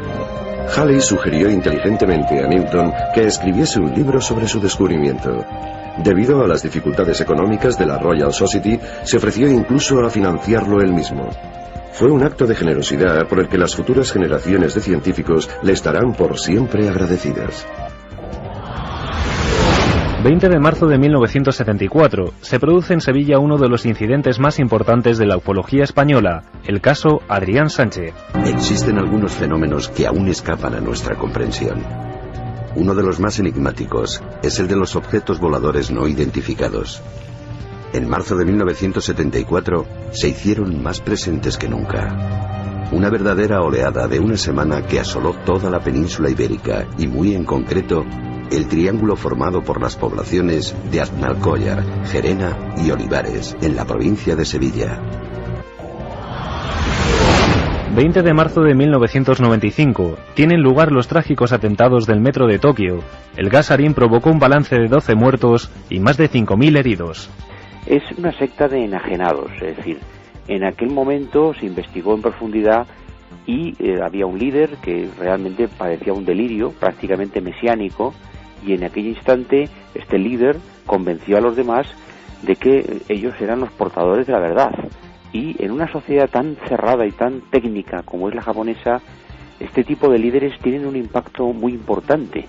Y entonces, pues fue una cosa muy emotiva, pero curiosamente toda la investigación policial y judicial arrancó de raíz el grupo. Quiero decir, fue una cosa muy traumática al principio, pero fue arrancada de raíz porque el cuerpo social japonés no aceptó bajo ningún concepto que unos cuantos enajenados, iluminados por así decirlo, manipularan así la vida de los ciudadanos. 20 de marzo de 2005, la efeméride de Milenio 3. La nave del misterio recuperaba algunos testimonios estremecedores. Hablamos de los encuentros con fantasmas de nuestros oyentes. Y bueno, lo crucé esa sombra, me ha dejado marcado. Una forma negra, pero que no sé tampoco definir. Estaba subiendo la escalera. Yo te digo que una persona no era. Yo, claro, me quedé, no sé, me asusté mucho. Se oía un llanto lejano, entonces yo subía el llanto de un niño, pero era un llanto, como decirte, de un niño llorando, o sea, era un llanto de a veces desgarrador, otras veces no, y sí que me pareció ver dibujar una silueta, pero vuelvo a repetir, el hecho de ese llanto más sonoro, más agudo, me hizo girarme y ya... Lo que sí pude ver es como si se levantase su brazo y con la mano diciendo ven. De hecho, a mí se me obligó a repetir otra parte comentando que no había pasado nada porque nunca me creyeron. Desde Ecuador nos informan que también tuvieron extrañas luces en el cielo parecidas a auroras boreales en los últimos días. Claro, con las tormentas solares también en diferentes partes del mundo se han visto imágenes que son preciosas hasta que uno se da cuenta que son las llamaradas del Astor Rey pasando cerca de la Tierra. Y eso sobrecoge, la verdad. Vamos con los ganadores de la película Mother, un thriller de Bong Joon. Pues nos decía Carl, no te Bong Joon, o sea, al revés de Bon Jovi, este es Bong Joon. Bong John. Bong, vale. John Ho. No me hagas pronunciar nombres imposibles. Bong Joon-ho. Que quien me oiga, un sí. japonés o... Sí. Nada, se va a reír de mí. No temáis por Japón, pues es la tierra de los samuráis y son capaces de mantener el orden en el puro caos. Son una cultura impresionante. Otro de los DVDs es para Félix. Desde Barcelona me impresionó el testimonio de una mujer entre los escombros buscando a su hijo. Cuando le preguntaron a quién buscaba, no quiso dar su nombre porque decía que si lo pronunciaba no le volvería a ver jamás. Y el último es para Carlos de Badajoz. Las imágenes son simplemente espectaculares. Me gustaría saber si alguna vez ha ocurrido que se haya visto el espíritu de algún oriental por parte de un occidental o viceversa, o incluso personas de color por parte de blancos. Qué interesante. Pues, eso puedo decir que sí. En las bases hay varios casos de fantasmas en las bases norteamericanas en Japón, donde los centinelas norteamericanos han tenido ocasión de ver fantasmas japoneses. Y gente que ha ido a Japón alquilando habitaciones y ha visto en mitad del pasillo de la oscuridad un niño o un anciano. Un abrazo muy fuerte, feliz semana, ser muy felices. Ahora todas las noticias en la cadena SER. En 7 días de nuevo, una vez más, Milenio 3.